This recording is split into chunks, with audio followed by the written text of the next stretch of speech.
pues a una conclusión, pero dimos un pequeño esbozo en cuanto a qué es una política pública, que básicamente es una estrategia en la cual se coordinan los ministerios y todas las instituciones de Estado para poder dar cumplimiento principalmente al tema del respeto y protección de derechos humanos, porque todo gira en torno a este tema. Eh, y la idea es que se logre el bien común como lo establece nuestra Constitución y un desarrollo adecuado y que sea sostenible para todos y para todas. Eh, Vimos nada más un esbozo, hoy vamos a ver ya directamente, como les dije, vigentes hay 70. No les he subido el documento donde están todas. Al finalizar la clase lo subo, al igual que la presentación de la semana pasada. Y esta, ya saben que hasta la presentación del día de hoy es que va a venir el contenido de su segundo parcial. Entonces les decía que vimos nada más como de forma muy, pues someramente, el tema de las políticas públicas. Hoy elegí 15 de ellas que considero que son las más relevantes y además también vamos a hablar sobre una que pues es de bastante interés, que es la de la reforma al sistema penitenciario, que está por vencer ya este año y lo hablamos anteriormente, no se han tenido mayores avances. Seguramente el Estado va a tomar una decisión, o pues principalmente el Ejecutivo va a tomar la decisión de ampliar, pudiera ser el periodo o hacer una nueva política, porque este es un tema cuando se puede vincular porque es un compromiso de Estado. Lo vamos a ver específicamente cuando conozcamos esa política pública. Empecemos por la Política Nacional de Desarrollo. Esta política va bastante de la mano con los puntos que se abordan en la Agenda 2030. Digamos, este es como, es un match entre ese, que es un compromiso de Estado también, porque fue ratificado por el Estado de Guatemala, de acuerdo a un compromiso en las Naciones Unidas. Eh, pero se aborda porque en Guatemala se concluyó en la firma del Plan Catún 2032, perdón, y que es una agenda que abarca varios puntos torales, por ejemplo, el económico, el social y el ambiental. Eh, Hay desafíos con relación a esta implementación de esta política pública, siempre por temas de financiamiento. ¿Por qué vemos este tipo de temas en esta clase que es de Derecho Internacional Público? Precisamente porque las políticas públicas de los estados, luego de tomar ese compromiso ante estamentos internacionales, eh, deben alinearse con objetivos de todos los países a nivel mundial, porque en teoría todos vamos hacia un mismo fin y es lograr cerrar la brecha de desarrollo para todos, no solo para una clase social, sino que todos tengamos acceso a la defensa, al respeto y el respeto de nuestros derechos. Y es por eso que necesitamos un apoyo a nivel nacional que venga de afuera. Para empezar, por supuesto que recursos económicos, existen ONGs, existen instituciones directamente de Naciones Unidas que aportan para que estos objetivos se cumplan. Y eso ha sido el principal desafío que se ha enfrentado esta política pública en Guatemala, porque no se ha dispuesto de una cantidad adecuada para que esta política sea implementada. Esta política de desarrollo a temas de emprendimiento para las pymes, por ejemplo, para temas educativos, todos los niños tengan acceso a una adecuación adecuada. Digamos, esa política es la que integra en la mayoría de las demás, pero aquí sirve como base para que el país se suba al mismo barco de la Agenda 2030 para alcanzar lo sostenible. Luego está la Política Nacional de Desarrollo Rural Integral. Esta promueve el desarrollo social y económico en las áreas rurales con el objetivo de reducir la pobreza y mejorar la vida en zonas agrarias. En países como el nuestro, principalmente, que es un país agrícola, eminentemente agrícola, nosotros no producimos mayor cosa de manufactura, sino nuestro fuerte es el tema agrícola. Eso nosotros estamos en la ciudad, porque esa es la realidad del país, pero para quienes hemos tenido todos, hemos tenido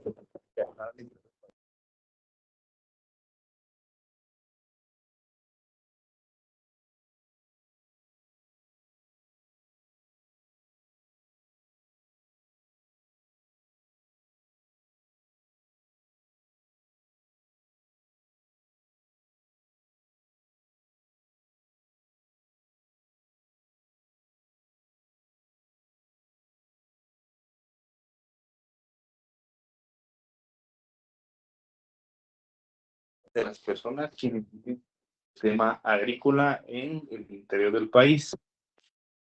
¿Qué avances se ha tenido con respecto a la implementación de esta política? Bueno, la mejora en la infraestructura rural, acceso a crédito para que pequeños agricultores y programas de capacitación técnica.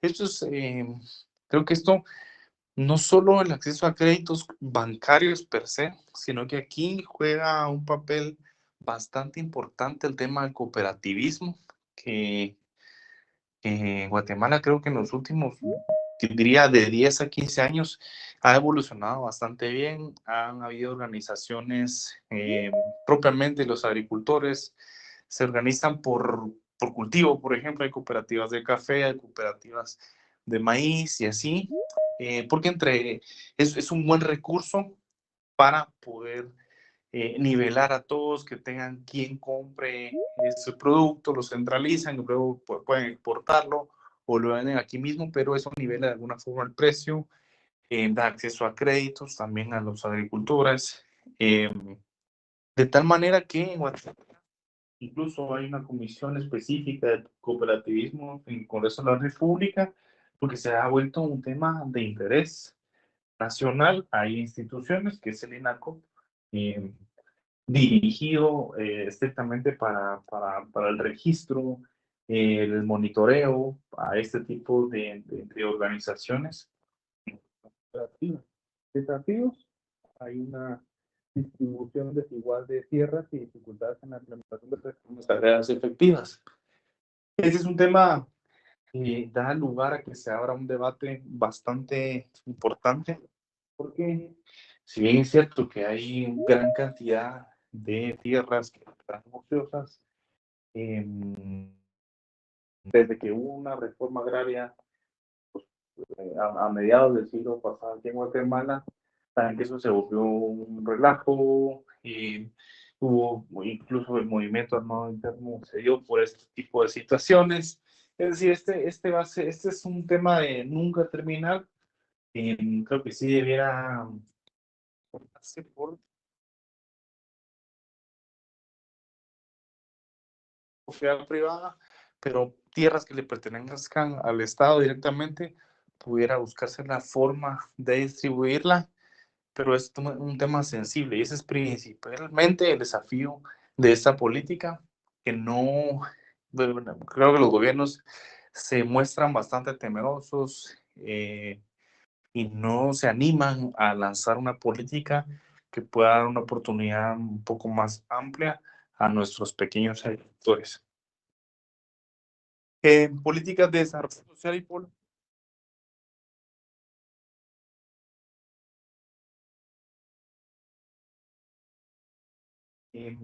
se dan cuenta, hay muchísimas políticas que giran en torno al desarrollo, porque como les dije anteriormente, esto busca eh, pues que la vida cotidiana de nuestros ciudadanos, de los habitantes, tenga un desarrollo y un crecimiento adecuado. avances, ha habido una expansión en los programas sociales para grupos vulnerables. Hemos visto que, bueno, en cada gobierno implementan programas de salud, educación, y vivienda y seguridad alimentaria, le ponen el nombre que ellos quieran.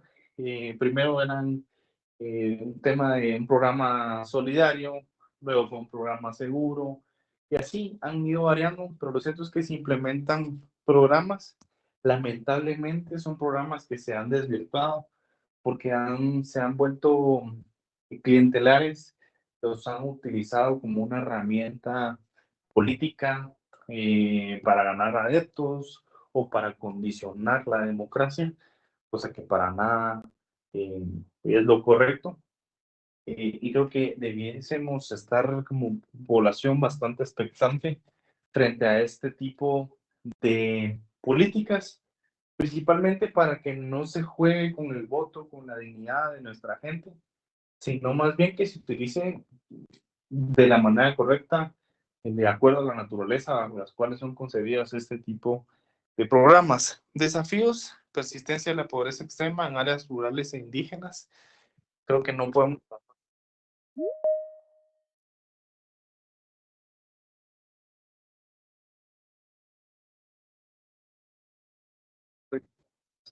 del país complejo. Personalmente tuve la oportunidad de seguir de cerca algunos programas en Huehuetenango, pero a medida que nos vamos alejando de la ciudad, cada vez los servicios básicos, entiéndase, salud, alimentación, educación, son menos accesibles por temas de distancia, por temas de, de distribución de los recursos que ahí se van a distribuir.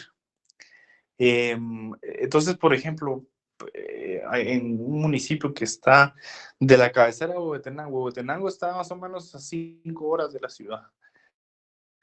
Pero hay municipios en Huehuetenango, por ejemplo, Varillas, que está más o menos a 6, 8 horas del centro de Huehuetenango.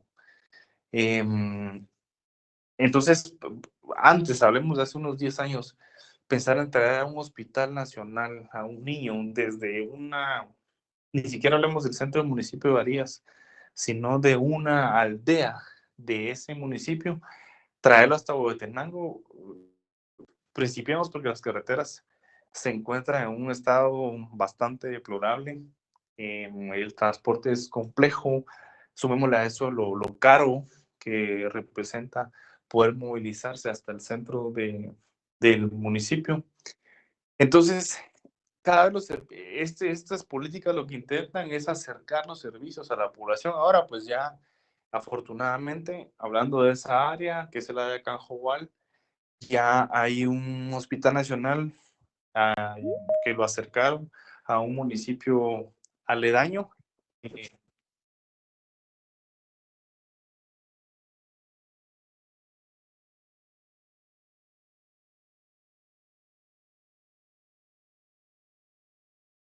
Eh, y creo que sí han habido avances, pero los índices de pobreza extrema aún son alarmantes en nuestro país, y esa es parte de la red que hoy tenemos todos como guatemaltecos, no solo los funcionarios que están a cargo de esos programas o que están a cargo de las instituciones que juegan un papel preponderante. Podemos aportar de muchas maneras. Hay bastante oportunidad de participación ciudadana y es parte de la democracia, y eso pues podemos defender. La seguridad alimentaria implica la producción de alimentos saludables. Este es un tema vital porque si nos pudiera faltar, que no es lo adecuado, por supuesto, pudieran faltar otros servicios, pero de comer, nadie nos salvamos, todos tenemos necesidad de tener alimentos. Así que este tema de la seguridad alimentaria es un tema que, así como es a nivel internacional, sumamente importante en nuestro país, atendiendo al tema también que somos por naturaleza un país agrícola. Este es un programa o una política vital a la cual debemos prestar atención porque de aquí depende la sobrevivencia de nuestros niños, pues de todos, pero especialmente de los mexicanos.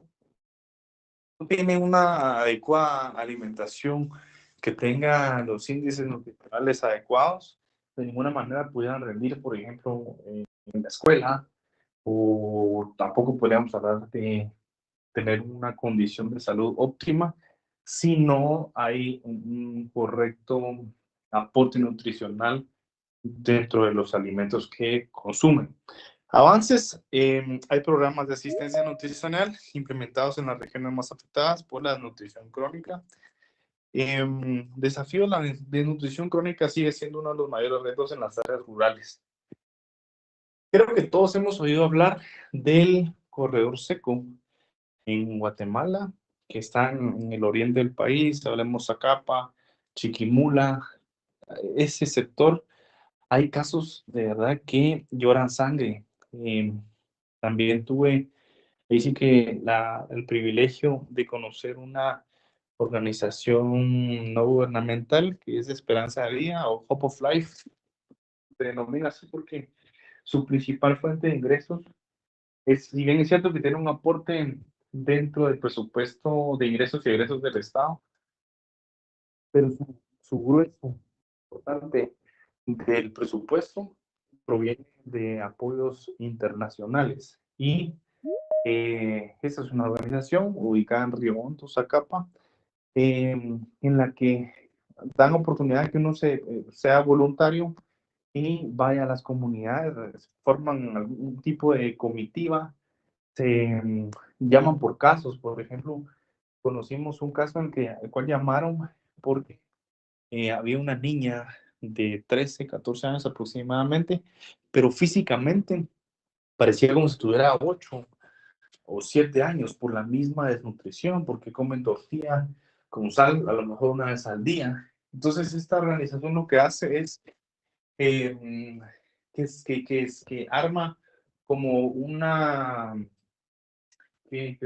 comitiva de emergencia, se dirige al lugar donde está esta persona, la llevan a un hospital, lo desparasitan, y digamos, los nivelan a tal punto que por lo menos estén dentro de los niveles normales, pero ahí han habido ocasiones en las que los daños del tema nutricional son irreversibles. Este caso que le estaba contando, en el cual yo lo logré presenciar, desafortunadamente fue reversible en el sentido, la niña sí sigue viva de todo el asunto, pero ya no se sigue viendo.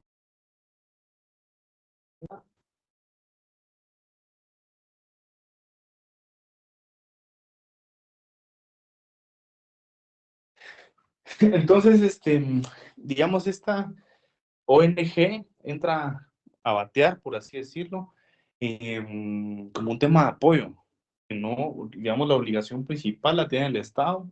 Esto, como lo estoy diciendo, no es una organización estatal, sino es una ONG que presta un servicio de auxilio, por así decirlo, pero sí hace tan buen trabajo que tiene su propio hospital, eh, tiene su propia escuela, su propia universidad.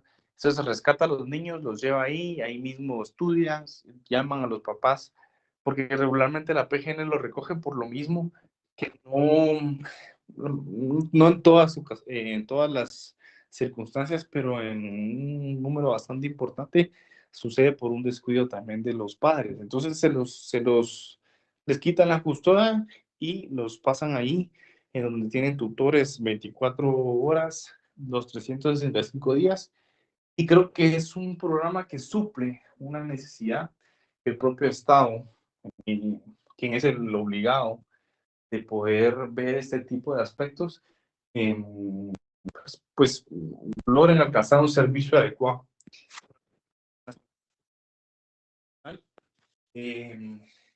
Todos los países del mundo, de hecho, la implementan esto no implica solo llevar alimento, sino que apoya de alguna forma a esa gente del área rural e indígena a que sus cultivos sean desarrollados para atender estos valores nutritivos que necesitan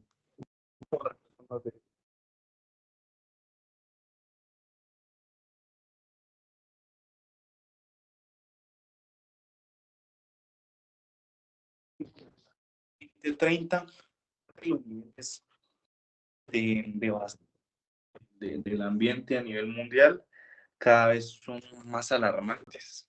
Eh, Hablamos que se hace una COP que ya viene este año, va a ser no sé, mira, no, perdón, en Arabia Saudita va a ser esto. Aquí se reúnen todos los países del mundo y asumen compromisos para evitar que el tema ambiental cada vez se vea más afectado. Es un tema, digámoslo, de moda, porque todos los países lo implementan. Y es más, países como el nuestro son a quienes les apuestan, porque el área rural es bastante representativa. Tenemos bosques, bueno, nuestra riqueza de fauna y flora es indiscutible y países como el nuestro debiesen prestar una atención importante a este.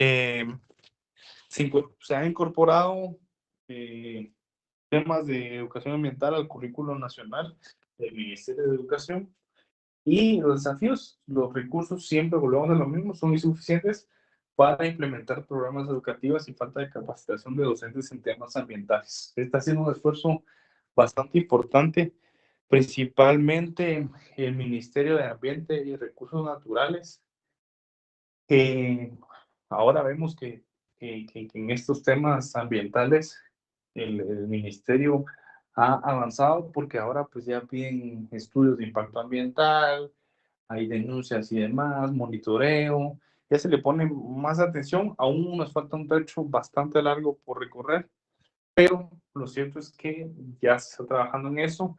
Eh, yo honestamente he visto un avance en cuanto a la limpieza, no como quisiéramos, pero creo que a los niños cada vez les enseñan más el tema de proteger los recursos, principalmente el agua. A mí me pasa con mi hijo, viene y me dice, mira, cuando te cepillas los dientes hay que apagar el chorro, hay que bañarse 5 o 10 minutos. Entonces, digamos, sí han habido avances en cuanto a una educación, por lo menos que hay una conciencia social en cuanto al uso y manejo de nuestros recursos naturales, principalmente a una generación en el caso de nosotros, o las últimas generaciones, creo que Guatemala merece, ¿no? Que esa riqueza sea protegida. Política energética, 2013, energética, ya está. Esta está enfocada a diversificar la matriz energética, promoviendo el uso de energías renovables y la autosuficiencia energética. Como lo vemos en pantalla, la institución rectora de esta política es el Ministerio de Energía y Minas. ¿Qué avances se ha tenido con respecto al crecimiento en inversión de energías limpias como solar y la eólica? Cada vez vemos más cuando hemos viajado, por ejemplo, al interior, yo me he sorprendido porque ya se ven plantas de energía eólica, energía solar, cada vez se apuesta más a ella, principalmente porque los recursos también son menores. Las municipalidades, por ejemplo, están implementando ya toda su iluminación, eh, digamos, de iluminación municipal, que sea solar, que sea LED, que sea limpia, y esto representa un ahorro en el recurso que se paga a la empresa de energía Eh, Están implementando y incluso los bancos están dando un tipo de créditos para que las personas logren comprar su equipo, el tema de energía limpia, y eso se va a representar en el tema de su factura, y son créditos que salen por 10 años, por ejemplo, y en 10 años terminan de pagar su equipo, pero ya se quedan por 30 años más, por ejemplo, con ese ahorro que va a ser significativo en el recibo posterior. ¿Cuáles son los desafíos?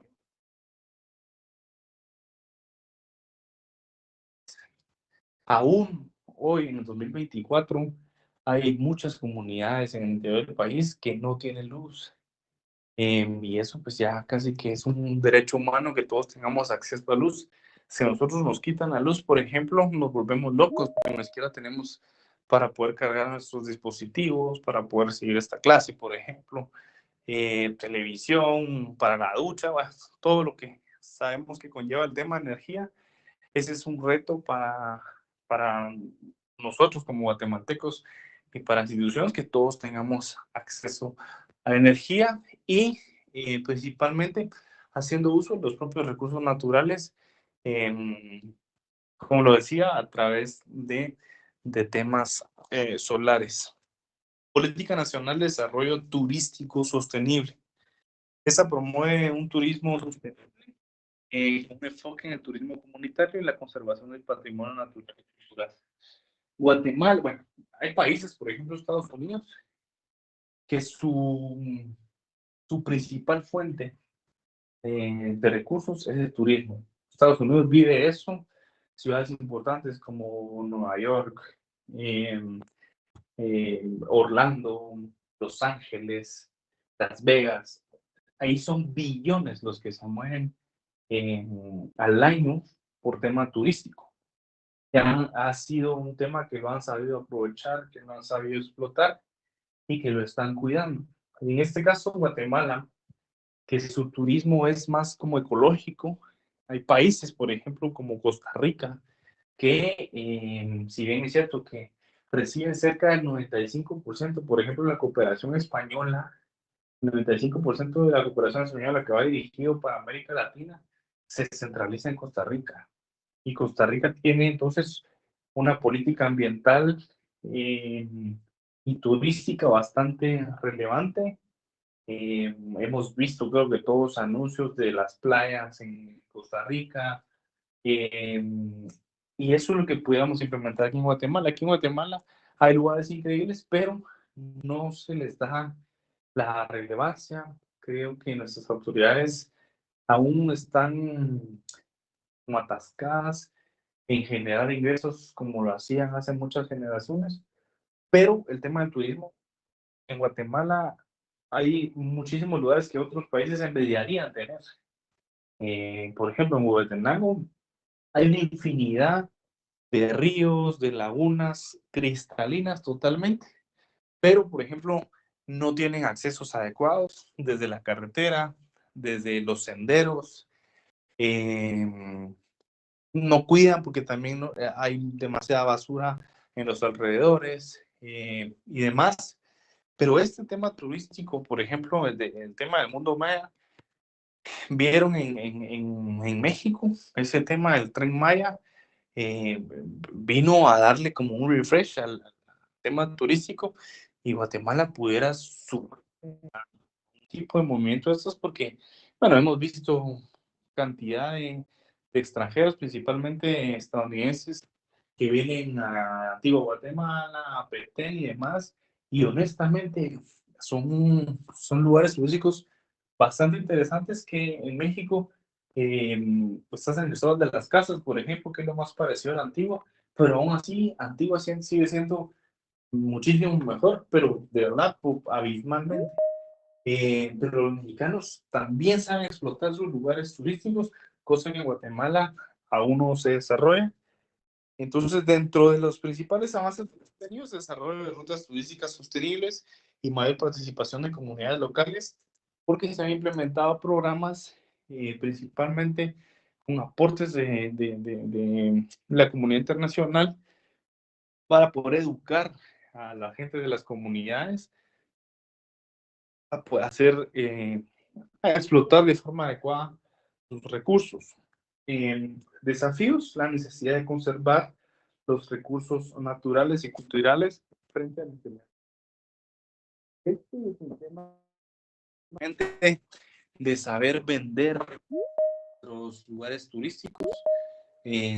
Ahora con la facilidad que se tiene de redes sociales, del uso del internet, creo que esa herramienta es la más valiosa que tenemos a mano para poder mostrar al mundo pues, esos sitios que tienen una riqueza espectacular y hay mucho por hacer aquí en cuanto a la accesibilidad, en cuanto a la protección de esos ambientes, en cuanto a incluso a hacer crecer ese aporte que tengan ahí de flora o de fauna. Política nacional del cambio climático. Ahí se me fue, perdón. Esto está enfocada a mitigar los efectos del cambio climático y adaptar el país a los nuevos desafíos ambientales. Avances, se han creado estrategias de reducción de riesgos.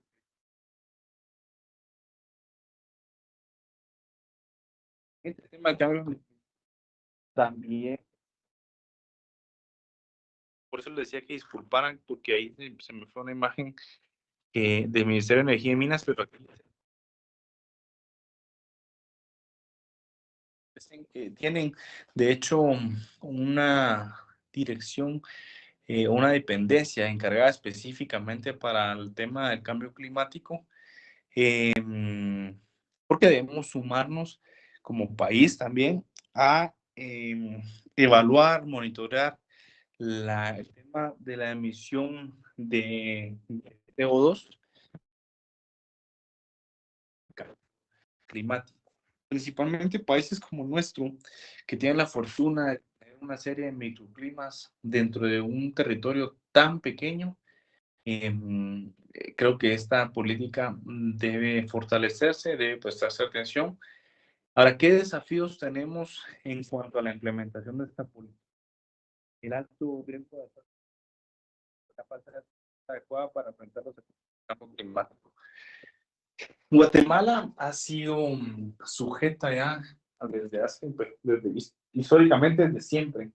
Hemos sido testigos, por ejemplo, del huracán Mitch, del Stan, y creo que ningún país se salva de los embates de la madre naturaleza. Lo estamos viendo, por ejemplo, en Estados Unidos, el huracán Milton, que ya hizo desastres increíbles, pero ahí sí que Dios es tan grande que Guatemala nunca hemos atravesado por una tragedia como esa, que se enfrente a un huracán de categoría 5, por ejemplo. Eso que pasar aquí en Guatemala, de verdad que no vamos a comparar la reacción que puede tener un país como Estados Unidos frente a nuestro. Primero, por recursos, no tenemos la capacidad para movilización así como lo tuvo ahorita, le llaman el éxodo del 2024, porque movieron millones de gentes en 2 días para evitar que hubieran pérdidas humanas. Y las pequeñas lluvias o tormentas que hemos atravesado han hecho desastres. Imaginemos qué pasaría si nos enfrentáramos a otras desastres naturales de mayor envergadura. Pero lo cierto es que debe fortalecerse aquí también con red, porque aquí no solo es el tema de proteger el medio ambiente para evitar un cambio climático drástico, sino también el nivel de reacción que pueden tener nuestras instituciones si es que esto llegara a pasar. Creo que por lo menos el 70% de los riesgos se pueden disminuir en la prevención, y eso es lo que tenemos que apostar en este país, a prevenir para no atravesar por pérdidas humanas como lo hemos visto en otros sectores del país. Política Nacional de Diversidad Biológica. Protege y promueve la conservación de la biodiversidad del país, incluyendo la creación de áreas protegidas y protección de especies en peligro. Siempre se dan cuenta, esto gira en torno también al tema ecológico y ambiental.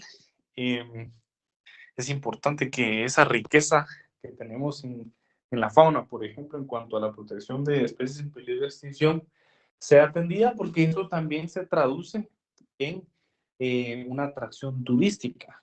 Y esto a su vez se va a traducir también en aportes o ingresos de monedas internacionales. Entonces, digamos, todo va enlazado y orientado para que exista un desarrollo de nuestras comunidades, de nuestros municipios, de nuestros departamentos. Ahora, ¿qué avances se han tenido? Cada vez se crean nuevas áreas protegidas y conservación de ecosistemas críticos. Eso también, se dan cuenta, han habido, por ejemplo, cuando se crea una nueva área protegida, ahí, digamos, si quisieran pasar una carretera por el medio, también se vuelve un conflicto, porque, bueno, tiene que haber permisos, esto se hace cada vez más lento cuando se constituye como un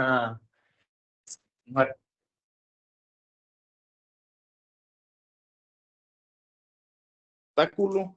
Es más importante ver lo que puede, los efectos a futuro que esa conservación pueda representar para el país, para la economía propiamente y para la riqueza que podamos aportar.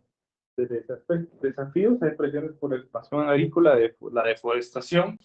Insisto, países como el nuestro, no solo en el tema de la agricultura, sino en el tema de la ganadería, que hay muchísimo en el país, y casi también se consume mucho más carne. Vemos que Petén, por ejemplo, hay mapas en Google donde muestra la evolución que ha tenido a lo largo de los años y cómo el mismo giro del negocio de la ganadería ha ido penetrando la selva en Petén, y cada vez hay más deforestación con el afán pues de que haya mucho más campo para poder criar al ganado. Entonces, creo que quiere haber una balanza, un equilibrio para poder proteger esas áreas, pero también no perder de vista el tema de la crianza.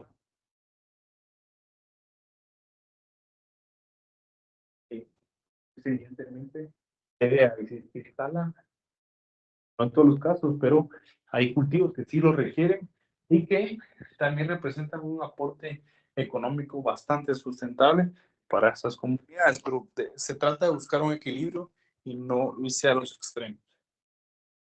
Política Nacional de Eficiencia Energética, esta promueve el uso eficiente de los recursos energéticos para reducir la dependencia de combustibles fósiles y disminuir la huella del carbono.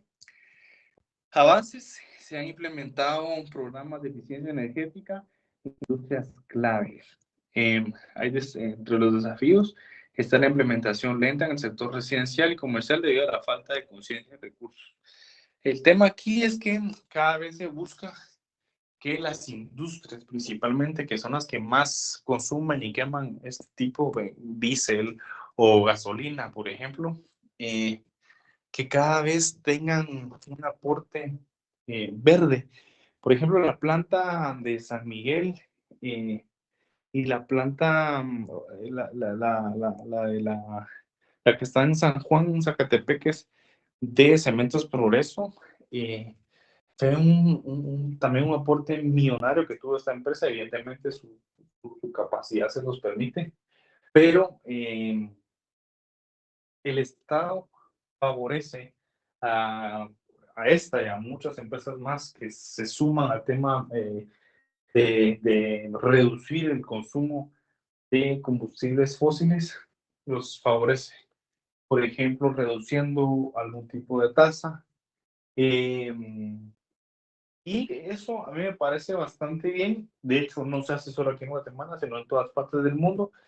pero lo que intenta es crear una conciencia en el sector empresarial para que la industrialización que ellos representan no cause efectos graves dentro del medio ambiente pues creo que eso es algo que tiene que ir a avanzar con el tiempo. Cada vez hay más, por ejemplo, vehículos eléctricos, cada vez son más comunes y eso de verdad sí repercute en un tema ambiental. Lo vamos a ver de aquí a 5 o 10 años, creo que no va a pasar mucho para que veamos que esa reducción sí va a tener efectos significativos. Política Nacional de Producción Más Limpia promueve la adopción de tecnologías y procesos productivos que minimicen el impacto ambiental. ¿Qué avances se han tenido? Hay apoyo a empresas que han implementado prácticas de producción limpia. Ahora desafíos, hay barreras económicas para la adopción de nuevas tecnologías en pequeñas y medianas empresas. Como les decía, este tipo de tecnologías es muy fácil de adquirir para esas empresas grandes, pero para pequeños y medianos empresarios esos, por supuesto que no les permiten tener acceso a estas tecnologías porque son demasiado onerosas, pero ese es justamente el papel del Estado, que pueda ya sea favorecer a créditos con tasas muy bajas o que exista un tipo de canje que en cuanto a si se implemente este tipo de tecnología va a ser beneficiada a lo mejor con una tasa impositiva un poco menor. Creo que puede servir de incentivo para que cada vez las pequeñas y medianas empresas a este movimiento. Política nacional del sector de agua potable y saneamiento. Esta busca garantizar el acceso universal a agua potable y mejorar los sistemas de saneamiento en las comunidades más vulnerables. Este es un tema sumamente importante. Y como les decía, a veces aquí en la ciudad es cierto que tenemos problemas serios de abastecimiento y de distribución de agua potable, pero por lo menos de llegar una vez a la semana, en el peor de los casos, existe la posibilidad. Pero la mayoría de comunidades, principalmente indígenas, en el occidente del país, no tienen una red de distribución de agua potable. Y regularmente los requerimientos giran en torno a ello. Si vamos a las municipalidades, uno de los rubros que representan mayor gasto es precisamente eso, que tienen el reto de poder instalar tubería para que esa agua pues potable llegue a todas las casas. Pero además, también las fuentes de agua, afortunadamente en el país tenemos muchas por la misma riqueza ecológica, pero es importante el tratamiento que se le dé a ese tipo de agua y eso es lo que esta política intenta ver. De hecho, hace unos años, no tengo a la mano, pero será hace unos 5 años a lo sumo, se creó un viceministerio del agua específicamente. Y ese es un avance importante porque para todos el agua es el líquido vital y sin ella no podemos tampoco vivir, ya sea para consumo de alimentos, consumo del agua como tal, para mantenernos hidratados, pero también pues manejar y monitorear el uso de este recurso para el tema de higiene personal. Entonces, el tema del agua y su saneamiento es vital y es una preocupación también a nivel mundial. Hay muchísimas ONGs que se dedican a este tema porque también es un recurso que cada vez se está agotando. En Guatemala quizás no estamos viviendo todavía el tema que se agote per se, pero sí el tema de la distribución, que de todas maneras sigue siendo un vacío que debemos atender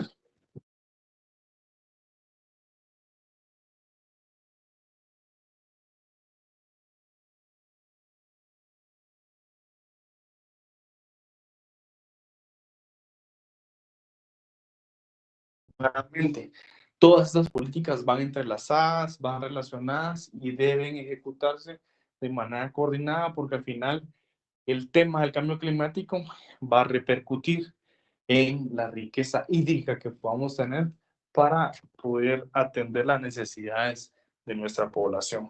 Política Nacional de Bioseguridad. Regula el uso y manejo de organismos vivos modificados para asegurar la protección de la biodiversidad y la salud humana. Si se dan cuenta, en esta política trabajan en conjunto el MAGA, el MAN y el Ministerio de Salud, está el CONAP, el INAV. ¿Qué avances se ha tenido al respecto? La creación de marcos regulatorios y monitoreo de la introducción de organismos genéticamente modificados.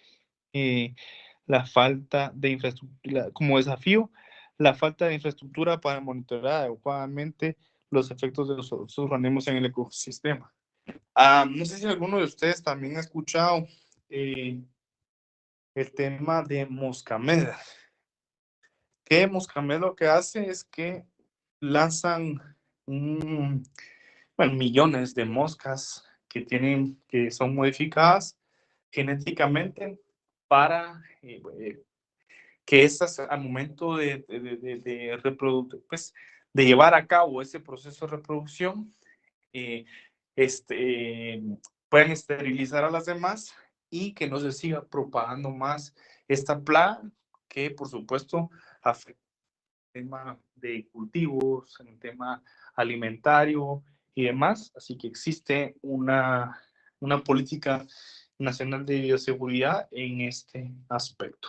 Política nacional para la gestión integral de residuos sólidos. Esta establece un marco para la gestión adecuada de residuos y desechos sólidos, fomentando el reciclaje y la reducción de residuos. Es otro tema que atañe directamente al tema, al aspecto ambiental. Vimos que de hecho este año entró en vigencia el uso, pues la normativa, pues, que determina el uso obligatorio de recipientes, de clasificación o de uso de recipientes para clasificar los residuos, que hay residuos orgánicos, temas de papel, cartón, plástico, para que se favorezca el manejo de estos residuos y que se haga un aporte importante a reciclaje para igual evitar el consumo de todos estos plásticos que van a parar al mar y que ya están representando una alerta y un problema que yo diría que bastante grave para el tema de la fauna a nivel internacional. Desafíos: sigue existiendo la falta de infraestructura y conciencia en zonas rurales aquí en Guatemala. Ya hay un manejo adecuado de estos residuos, pero en el interior del país ni siquiera le prestan atención a esa, siguen mezclando toda la basura en un mismo recipiente y eso pues por supuesto que repercute en que no se disponga o que la cadena de reciclaje sea más compleja y pues no termina de darse ese ciclo de reciclaje en todo el país. Política Nacional de la Reforma Penitenciaria 2014-2024. La Política Nacional de Reforma Penitenciaria 2014 y 2024 fue diseñada para transformar el sistema penitenciario guatemalteco, asegurando que cumpla con los estándares internacionales de derechos humanos y contribuya a la rehabilitación e integración de las personas privadas de libertad. Esta política busca reformar las condiciones dentro de las prisiones, promover la seguridad interna y externa de los centros de detención, así como implementar programas de rehabilitación para reducir la reincidencia. Bueno, creo que allí es importante partir que el tema del tratamiento penitenciario es un compromiso de Estado adquirido por Guatemala ante la Organización de las Naciones Unidas al momento de signar y luego ratificar la Convención contra la tortura y otros tratos o penas crueles, inhumanos o degradantes, que, dicho sea de paso, esta es la segunda convención que tiene más firmantes a nivel mundial. La primera es el tema de la protección a la niñez, a la infancia, pero el tema de la protección de los derechos humanos de las personas privadas de libertad es un compromiso de Estado bastante importante. ¿Por qué? Hemos visto a través de noticias, a través de libros, todo lo que se maneja al interior de los centros de privación de libertad. Es un espectro muy amplio de problemas, pero recordemos que la Dirección General del Sistema Penitenciario tiene un mandato constitucional que es contribuir a la readaptación y rehabilitación de las personas que son sometidas a este tipo de privación.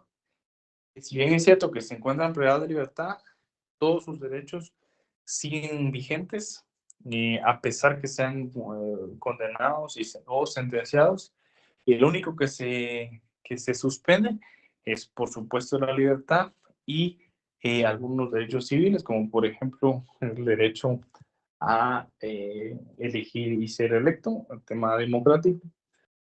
Pero a pesar que es un compromiso, como les digo, y que además se formuló esta política nacional de reforma penitenciaria, los avances han sido minúsculos desde muchos aspectos.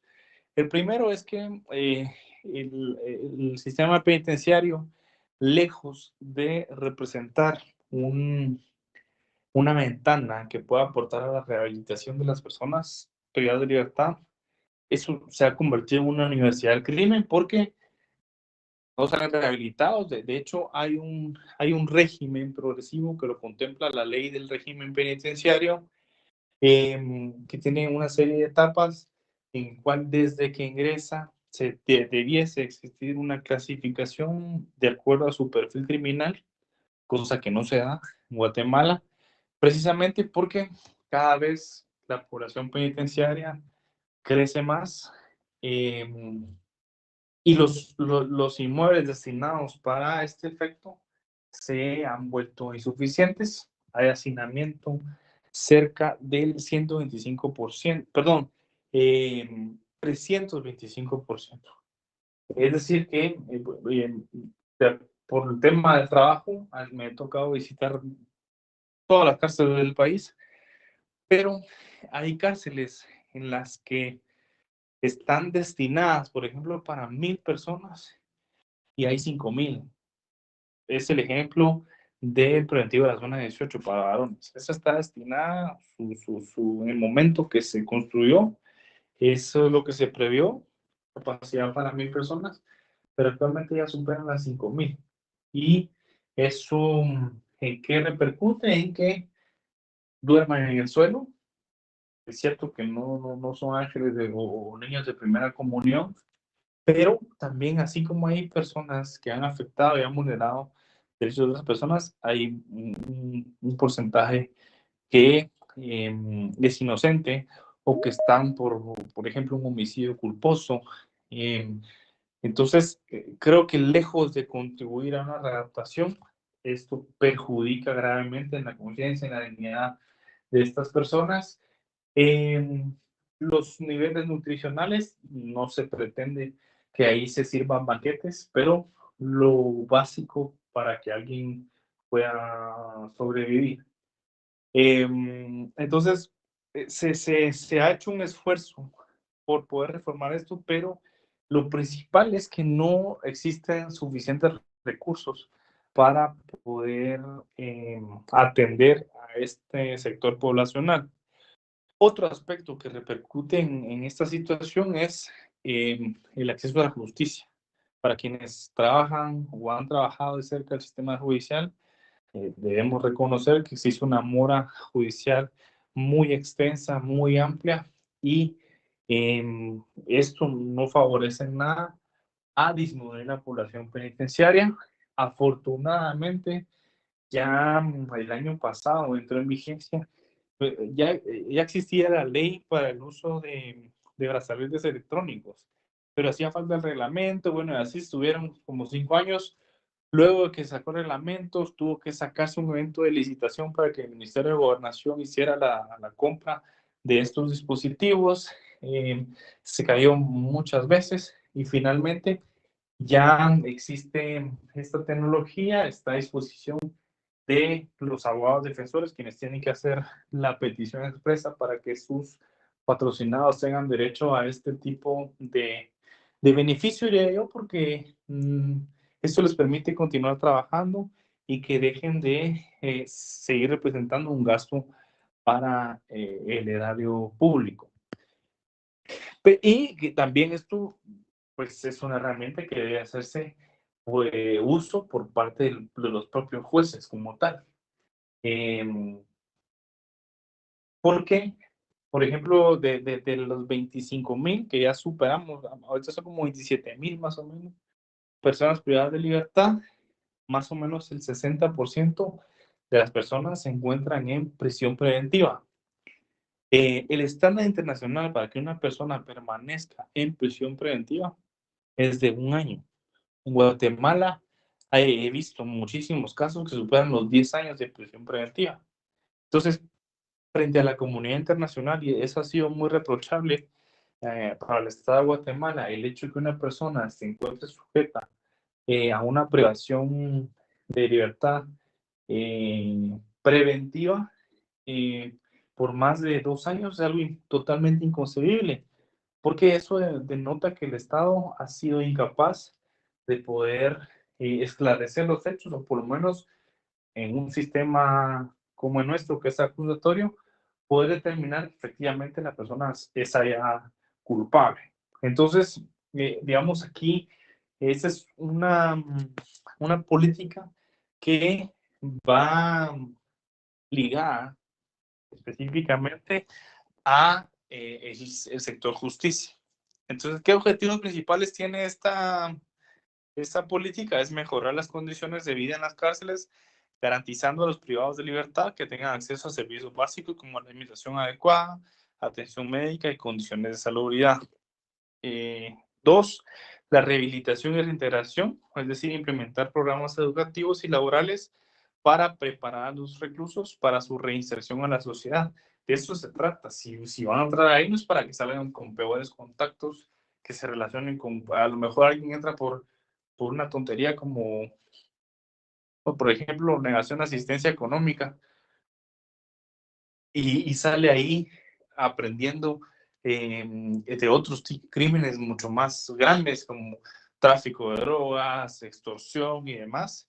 Entonces, lo que se trata es que allí la persona sea reeducada y que atienda principalmente la gente que va a parar ahí, es gente que no tuvo oportunidad de desarrollo, puede ser que sí las haya tenido y que haya tomado una mala decisión, pero en su mayoría son personas que el Estado ha olvidado.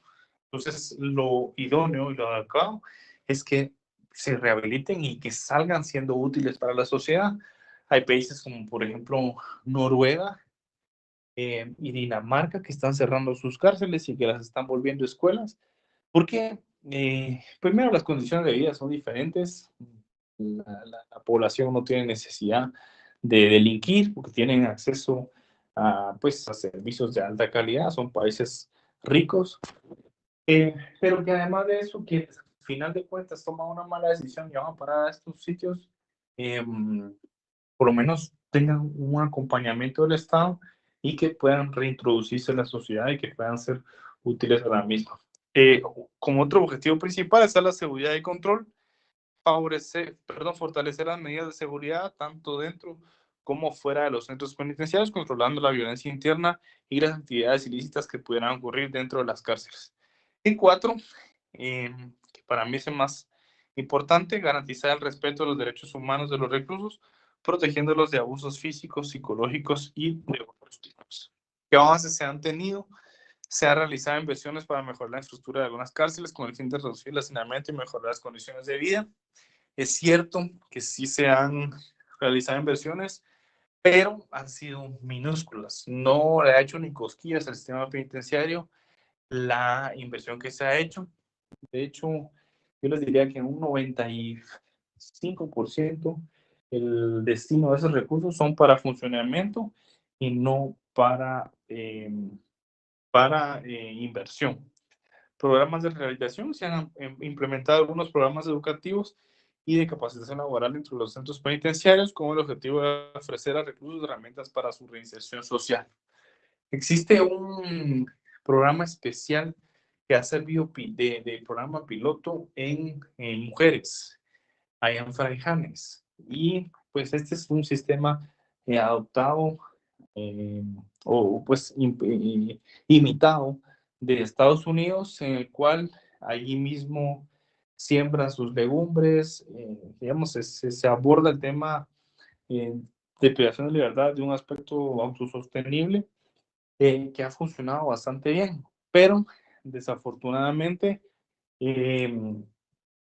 bueno, el sistema este piloto que les digo que se implementó inicialmente fue destinado solo para 50 personas y se eligieron los mejores perfiles de las cárceles de mujeres para que puedan optar a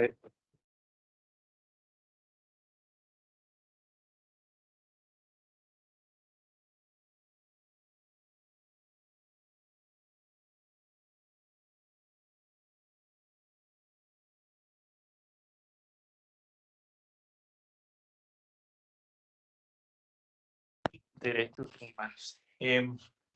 Se ha trabajado muchísimo en fortalecer la conciencia de las autoridades y además de la sociedad con respecto al tema de la protección de los derechos humanos, eh, pero no solo se trata de capacitaciones, sino lo ideal es que se lleven a cabo acciones concretas y que pues sí repercutan en la vida diaria dentro de estos lugares.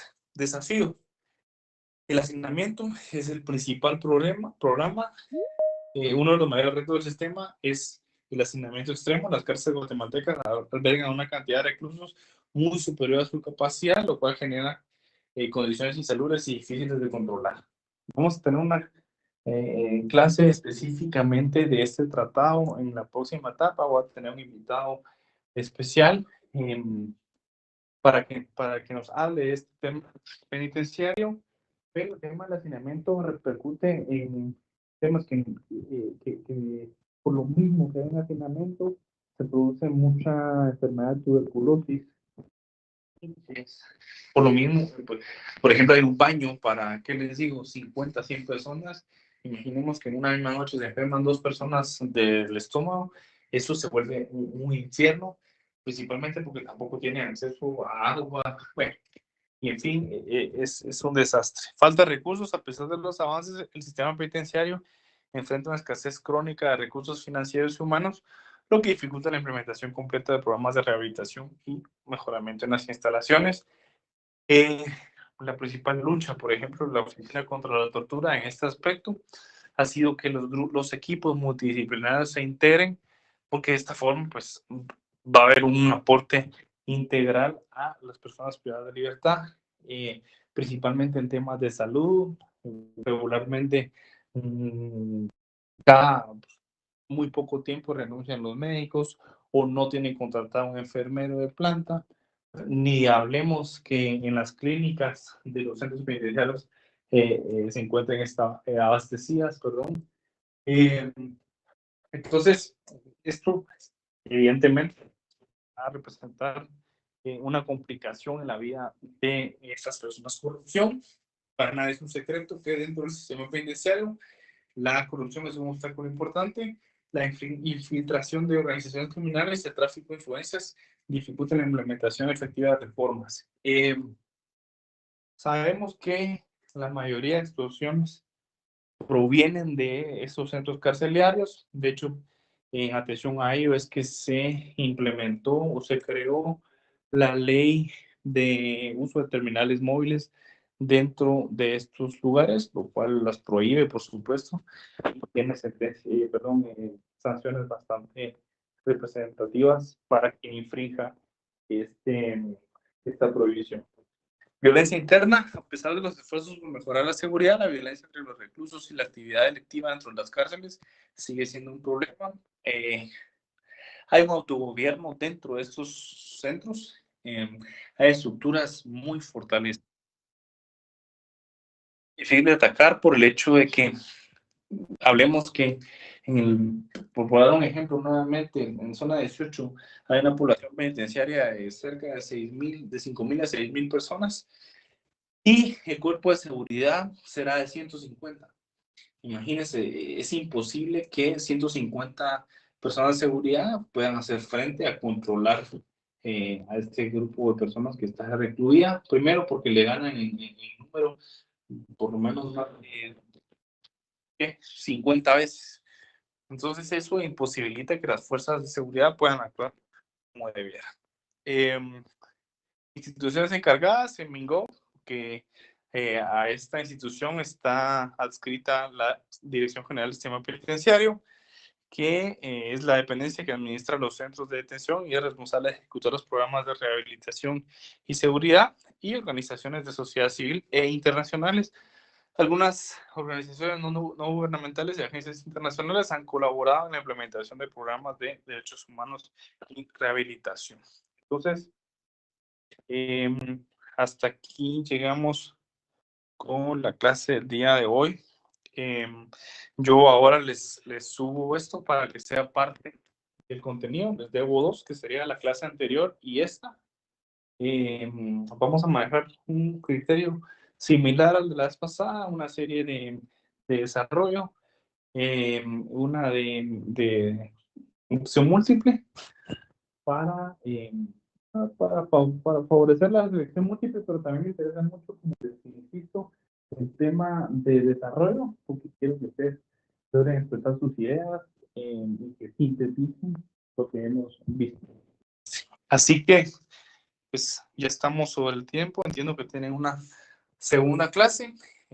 Los veo la otra semana. Ya saben que mientras estén durante parciales no hay clases para favorecerlos y que tengan más, tengan más disponibilidad de tiempo para poder estudiar.